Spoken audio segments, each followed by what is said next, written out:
Hello, ഇന്ന് രാവിലെ ചായയും അമൃതം പൊടിയിലുമാണ് ഇന്നത്തെ ദിവസം തുടങ്ങുന്നത്. അതെന്താണെന്ന് വെച്ചാൽ രാവിലെ ഒരു 6:30 ആകുമ്പോൾ എൻ്റെ ഹസ്ബൻഡ് എന്നെ എഴുന്നേൽപ്പിച്ചു. എന്നിട്ട് മൂപ്പര് പറഞ്ഞ് ഞാനൊരു 7:30 ആകുമ്പോൾ എണീക്കാം, നീ 6:30 ആകുമ്പോൾ എണീക്കും, എന്നിട്ട് നീ 1 മണിക്കൂർ റെഡിയാവും, എന്നിട്ട് പിന്നെ ഞാൻ 10 മിനിറ്റ് റെഡിയാവും, അങ്ങനെയൊക്കെ കാര്യങ്ങൾ.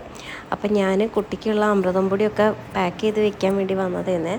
പിന്നെ ഞാൻ ഈ ഡ്രസ്സ് ഇടാമെന്നാണ് വിചാരിച്ചത്. ഇതൊരു ബാഗി ജീനും പിന്നെ ഒരു ടോപ്പുമായിരുന്നു. രണ്ടുപേരും നല്ല ഉറക്കമാണ്.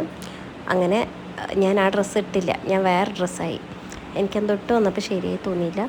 അപ്പോൾ ഞാൻ അതിൻ്റെ ഇടയിൽ ചായയൊക്കെ കുടിച്ചിട്ട് ഈ ഒരു ടോപ്പും ജീനും ഫൈനലൈസ് ചെയ്തു കേട്ടോ.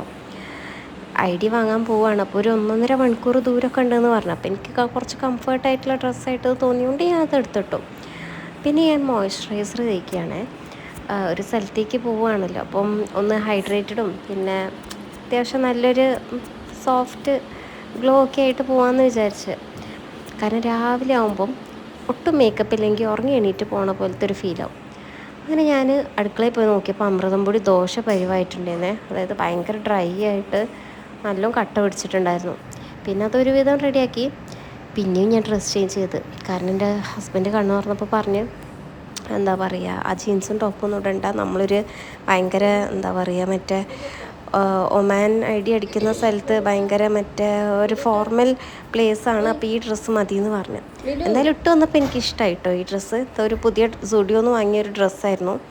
അങ്ങനെ ഞാൻ മോനെ അങ്ങനെ നൈറ്റ് ഡ്രസ്സിൽ തന്നെ എടുത്തു. അവനെ റെഡിയൊന്നും ആക്കിയിട്ടുണ്ടായിരുന്നില്ല. കാറിൽ നിന്ന് ഡ്രസ്സ് മാറ്റി കൊടുക്കാൻ വിചാരിച്ചു. അപ്പോൾ ഇതാണ് ഞങ്ങൾ നിൽക്കുന്ന സ്ഥലം. എനിക്ക് ഭയങ്കരമായിട്ട് ഇഷ്ടമായി. ഭയങ്കര ഒരു കുറേ വീടുകളും ഒക്കെ ഉള്ളൊരു ഏരിയ ആയതുകൊണ്ട് ഭയങ്കര ഇഷ്ടമായി. അപ്പോൾ കുറേ ദൂരത്തിയപ്പോൾ കുട്ടി എണീറ്റു, അവനാകെ അന്തം വിട്ടിരിക്കുകയാണ്. പിന്നെ ഈ ഒമാനിൽ ഞാൻ കണ്ടൊരു പ്രത്യേകത എന്ന് വെച്ചാൽ നമ്മൾ മലയൊക്കെ ദൂരത്തു നിന്നല്ലേ കണ്ടിട്ടുള്ളത്, പക്ഷേ ഇവിടെ അടുത്തുനിന്ന് മലയൊക്കെ കാണുന്നത്. അപ്പോഴത്തേക്ക് അവൻ എണീറ്റ് അവൻ്റെ ഡ്രസ്സൊക്കെ മാറ്റി കൊടുത്തതിൻ്റെ കരച്ചിലാണ്. പിന്നെ എല്ലാം കഴിഞ്ഞ് ഫുഡൊക്കെ അടിച്ചിട്ട് ഞങ്ങൾ റൂമിൽ പോകും. പറയാൻ വിട്ടുപോയി, ഐഡിയ ഒക്കെ കിട്ടിയിട്ടോ. പിന്നെ കുറച്ച് ഫോട്ടോസൊക്കെ എടുത്ത് അവിടെ നിന്ന് പോന്നു. Okay, bye. അടുത്ത വീഡിയോയിൽ കാണാം.